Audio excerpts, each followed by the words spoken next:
RRB ALP new requirement 2023 RRB यानी railway recruitment board में assistant loco pilot की vacancy आ चुकी है। बहुत ही इंतजार के बाद फाइनली नोटिस जारी हो गया है। सारी जानकारी आप सभी को मिल गई है, तो चलिए हम आप सभी के साथ शेयर करते हैं। क्या एज लिमिट रहने वाली है, क्वालिफिकेशन क्या रहेगी, सिलेबस क्या रहेगा, किस तरह से आपकी मेरिट बनती है, कौन कौन आपकी मेरिट में ऐड होता है, कितने पेपर होते हैं, कट ऑफ क्या जाती है, सारी जानकारी आपको वीडियो में शेयर करेंगे। तो वीडियो को ध्यान से एंड तक देखना।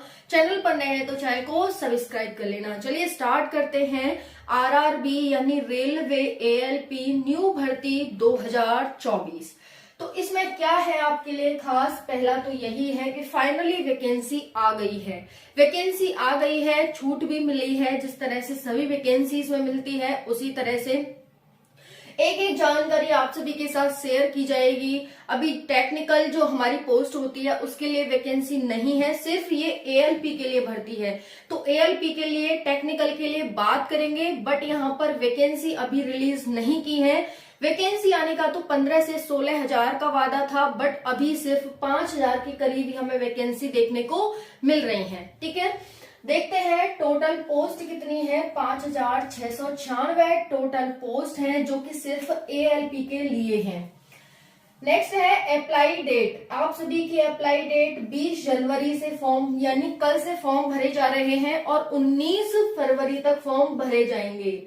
बाकी यहाँ पर करेक्शन डेट भी है, 20 से 29 फरवरी के बीच आप सभी करेक्शन कर सकते हैं। बात कर लेते हैं फीस की। जनरल ओबीसी ईडब्ल्यूएस के लिए 500 रुपए, एससी एसटी पीएच कैंडिडेट और जो फीमेल कैंडिडेट है उनके लिए 250 रुपए हो जाएगी। और आपकी फीस रिफंडेबल है, यानी आपको रिफंड कर दी जाती है बाद में। चलिए नेक्स्ट देख लेते हैं। नेक्स्ट है यहाँ पर एज मोस्ट इम्पोर्टेंट है। 18 से 30 वर्ष आप सभी की एज हो जाती है। ये वैकेंसी है वो जोन वाइज वैकेंसी आई है। 18 से 30 वर्ष जनरल के लिए एज है। ओबीसी 3 वर्ष, एससी एसटी 5 वर्ष एज रिलैक्सेशन है। आपकी एज कैसे काउंट होगी ध्यान से देखिएगा। 1 जुलाई 2024 से आप सभी की एज काउंट होने वाली है। 1 जुलाई 1994 से 1 जुलाई 2006 के बीच जो जनरल वाले बच्चे हैं उनका जन्म होना चाहिए। और जो ओबीसी वाले बच्चे हैं उनको चूंकि 3 वर्ष की छूट है, इस वजह से यहाँ 1991 में जन्म होना चाहिए। और एससी एसटी 1989 तक आप सभी का जन्म होगा, तो आप सभी इसके लिए एलिजिबल हैं। बात करते हैं क्वालिफिकेशन की। क्वालिफिकेशन आप 10th पास होनी चाहिए, प्लस आपके पास आईटीआई होना चाहिए। अब आईटीआई किसमें होगा? तो आपका एनसीवीटी और एससीवीटी से अप्रूव्ड हो, आपने इनसे अप्रूवल लेकर आईटीआई किया हो, 10th पास किया हो, तो आप एएलपी के लिए एलिजिबल हो जाते हैं। जैसा कि एएलपी के लिए वैकेंसी रिलीज कर दी गई है। अगर आप टेक के लिए अप्लाई करना चाहते हैं, यानी टेक्नीशियन पोस्ट के लिए अप्लाई करना चाहते हैं, तो आपके पास 12th होना चाहिए। 12th पास किसमें? फिजिक्स, केमिस्ट्री, मैथ में, पीसीएम में आप क्वालिफाई होने चाहिए। देश के किसी भी विश्वविद्यालय, किसी भी विद्यालय से आप 12th पास हो। ठीक है, चलिए अब बात कर लेते हैं कि अगर किसी ने यहाँ पर आईटीआई नहीं किया, डिग्री डिप्लोमा किया है, कुछ किया है, ठीक है, तो क्या वो अब एलिजिबल हैं या फिर सिर्फ 10th प्लस आईटीआई वाले ही हैं? नहीं, 10th प्लस आईटीआई वाले तो है ही। अगर किसी ने डिग्री डिप्लोमा भी किया है तो वो भी एलिजिबल हो जाते हैं एएलपी पोस्ट के लिए। ठीक है जी, तो यहाँ पर ये ध्यान रखेंगे आप सभी, डिग्री डिप्लोमा एएलपी आप सभी होगा तो आप एएलपी के लिए अप्लाई कर सकते हैं। ठीक है, असिस्टेंट लोको पायलट के लिए। नेक्स्ट आ जाता है सिलेबस की बात। सिलेबस की बात करें तो यहाँ पर कुछ आपको सिलेबस दे रखा है। 2 पेपर होते हैं, पेपर 1 और पेपर 2। क्या मेरिट में जुड़ता है वो हम आगे देखेंगे, तो बने रहिएगा वीडियो में। चलिए देख लेते हैं। देखो साथियों, यहाँ पर आपका पेपर 1 सिलेबस दे रखा है, पेपर 1 और पेपर 2 का। जो पेपर 1 है वो आपका क्वालिफाइंग नेचर का होता है। कैसा? क्वालिफाइंग नेचर का। पेपर 1 में 75 क्वेश्चन आते हैं, 1 घंटे का समय होता है, 1/3 नेगेटिव है और 75 मार्क्स ही मिलते हैं। साधारण भाषा में कहा जाए तो एक क्वेश्चन 1 मार्क्स का होता है। रीजनिंग से आएंगे क्वेश्चन 25, साइंस से 20, करंट अफेयर और जीके से 10 और मैथ से 20 क्वेश्चन आएंगे। तो इस तरह से टोटल 75 क्वेश्चन 75 मार्क्स के हो जाते हैं।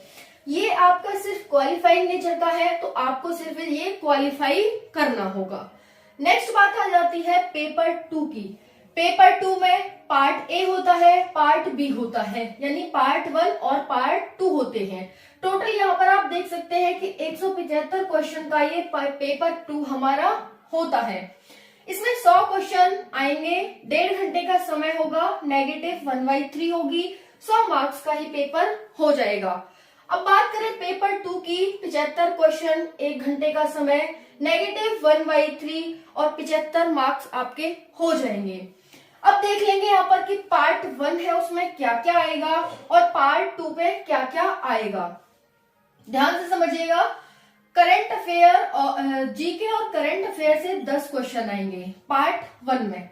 रीजनिंग में 25 क्वेश्चन, मैथ में 25 क्वेश्चन और साइंस प्लस इंग्लिश, ठीक है, साइंस प्लस इंग्लिश से 40 क्वेश्चन आ जाएंगे पार्ट ए में। नेक्स्ट है पार्ट बी यानी पार्ट 2। ये 75 क्वेश्चन, 1 घंटे का टाइम, नेगेटिव मार्किंग 1/3, 75 मार्क्स। ये आपका ट्रेड होता है। इसमें क्या होता है? ट्रेड्स आपका होता है। इसमें एएलपी में आपको 75 का 56% मार्क्स लाने होंगे। अगर 56% मार्क्स निकालें तो 42 हो जाते हैं, यानी ट्रेड में आपको 42 मार्क्स लाना कंपलसरी है। दूसरा है टैग का। अगर आप टैग पोस्ट के लिए अप्लाई करते हैं तो आपको 35% मार्क्स लाना कंपलसरी है 75 का, जो कि 26.25 हो जाते हैं। ठीक है, इतना समझ आ गया। अब हम बात कर लेते हैं कि जो हमारी मेरिट बनेगी वो कैसे बनेगी। तो मेरिट आपकी एएलपी के लिए पेपर 2 से बनती है। किसके लिए? पेपर 2 से। जो ये हमारा पेपर 2 है ये हमारा क्वालिफाइंग नेचर का होगा। जितने भी मार्क्स लाएंगे उसका 75% आपका इसमें, सॉरी 70%, ठीक है, 70% मार्क्स आपका इसमें जोड़ा जाएगा, प्लस 30% मार्क्स आपके सहायकों का एक टेस्ट होता है, अलग से पेपर होगा, 30% वहां से लिए जाएंगे। जितने भी मार्क्स आपके आएंगे, जैसे पेपर 2 है आपका 175 मार्क्स का, ठीक है, 175 में से मान के चलो आप 150 मार्क्स लाते हैं तो 150 का 70% इसमें से जोड़ा जाएगा, प्लस जो सहायकों का आपका टेस्ट होगा उसमें जितने भी मार्क्स लाएंगे उसका 30% यहाँ ऐड किया जाएगा और तब निकाला जाएगा कि आपके टोटल मार्क्स कितने आ रहे हैं। उस आधार पर आपकी मेरिट बनती है। क्लियर हो गया? पेपर 2 का 15 गुना, मतलब पेपर 1 में जो बच्चे पास होंगे टोटल वैकेंसी का 15 गुना बच्चे पेपर 2 के लिए बुलाए जाएंगे। ठीक है, तो पेपर 2 के लिए कितने बच्चे बुलाए जाएंगे? टोटल वैकेंसी का 15 गुना। ठीक है, तो यहाँ पर इस तरह से है। अगर मैं आपको पेपर 1 के बारे में बताऊं तो दोनों सीबीटी होंगे, ये भी और ये भी। अब इसमें जो सबसे ज्यादा वेटेज है वो रीजनिंग का है और आपके साइंस मैथ का हो जाता है। आपको करंट अफेयर आप बहुत सारी पढ़ेंगे तब जाके एक आध क्वेश्चन सही कर पाएंगे। अच्छा है कि आप ये रटा रटाया सिलेबस पढ़ें, रीजनिंग पढ़ें, मैथ पढ़ें और साइंस पढ़ें। इनसे क्वेश्चन आपसे बाहर नहीं जाएंगे। लेकिन आप करंट अफेयर में अपना टाइम वेस्ट करते हैं, करंट अफेयर को पढ़ते हैं, तो ऑब्वियसली ना तो आपकी करंट अफेयर के क्वेश्चंस हो पाएंगे और ना ही आप इसमें स्कोर कर पाएंगे। तो कोशिश करना कि करंट अफेयर को कम से कम पढ़ें और अपना टाइम रीजनिंग, साइंस और मैथ्स को दें। ठीक है, आप इसे क्वालिफाई इजिली कर लेंगे। दूसरा हम बात करते हैं पेपर 2 की। पेपर 2 में आप सबसे ज्यादा रीजनिंग सेम वही आ जाएगा, मैथ और साइंस को दें। तो अगर आप इनको सेम वही प्रोसेस यहाँ हो रहा है तो आपके लिए दोनों पेपर के लिए यही अच्छा होगा कि आप मैथ, रीजनिंग और साइंस को ज्यादा से ज्यादा पढ़ें। ठीक है साथियों, बाकी कोई डाउट रह गया हो तो कमेंट सेशन में कमेंट कर देना। आई हो वीडियो पसंद आई होगी, पसंद आई लाइक करें, शेयर करें, सब्सक्राइब करें और ज्यादा से ज्यादा वीडियो को शेयर करें तो ज्यादा से ज्यादा फॉर्म अप्लाई करो। Thank you.